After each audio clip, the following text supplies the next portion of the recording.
ជុំរើសទីពីរមិនស័ក្តិសមនឹងអូនទេ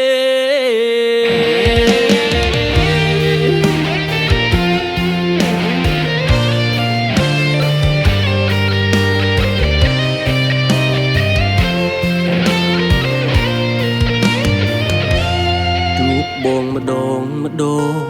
អូនប្រឹងសុំដែង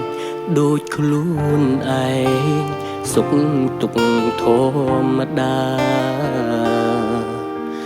ទឹកមុខញញឹមកែវភ្នែកឯកាចង់ក្បែររៀមរាគិតក្រែងចិត្តគេមនុស្សល្អខ្លាយជាជុំរើទីពីស្នេហានេះជួបអូនក្រោយគេរឿងរ៉ាវទាំងអខុសព្រោះបងទេតែកតងមីមេដឹងដែរដូចធ្វើបាបអូនជុំរើសទីពីរមិនស័ក្តិសមនឹងអូនទេសុំទោសផងស្នេហ៍ដែលបងអាត្មាមីយមព្រាកូនឡងបងស្រឡាញ់អូនទុកជាស្រីកំណត់អារម្មណ៍មិនខ្វល់ថាអនាគតមុំទៅជាយ៉ាងណាអាណិតអូនខ្លាំងទើបបងខំឲ្យអូនឃ្លាតបន្តអីទៀតស្នេហ៍នេះជួបតែបញ្ហា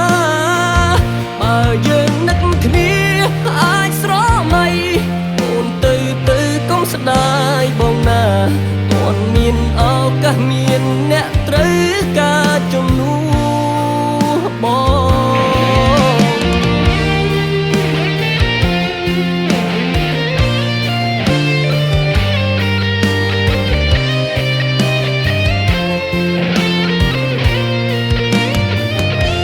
មនុស្សល្អខ្លាយជាជុំរើទីពីស្នេហានេះ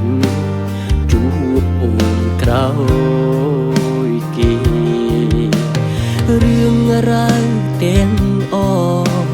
ខុសព្រោះបងទេតែកតងមីមេដឹងដែរដូចធ្វើបាបអូនជុំរើសទីពីរមិនស័ក្តិសមនឹងអូនទេ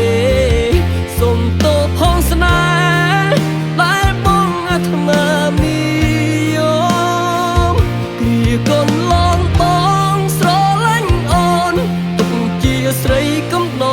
ត់អារម្មណ៍មិនខ្វល់ថាអនាគតមុំទៅជាយ៉ាងណាអាណិតអូនខ្លាំងទើបបងខំឲ្យអូនឃ្លាតបន្តអីទៀតស្នេហ៍នេះជួបតែបញ្ហាបើយើងនឹកគ្នាអាចស្រមៃអូនទៅកុំស្ដាយបងណាទាន់មានឱកាសមានអ្នកត្រូវការជំនួសបងជុំរើសទីពីរមិនស័ក្តិសមនឹងអូនទេសុំទោសផងស្នេហ៍ដែលបងអាត្មានិយមគ្រាកូនឡងបងស្រឡាញ់អូន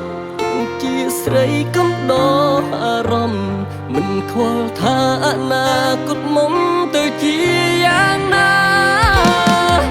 អាណិតអូនខ្លាំងទើបបងខំឲ្យអូនឃ្លាតបន្តអីទៀតស្នេហ៍នេះមានតែបញ្ហាបើយើងនឹកគ្នាអាចស្រមៃអូនទៅកុំស្ដាយបងណាទាន់មានឱកាសមាន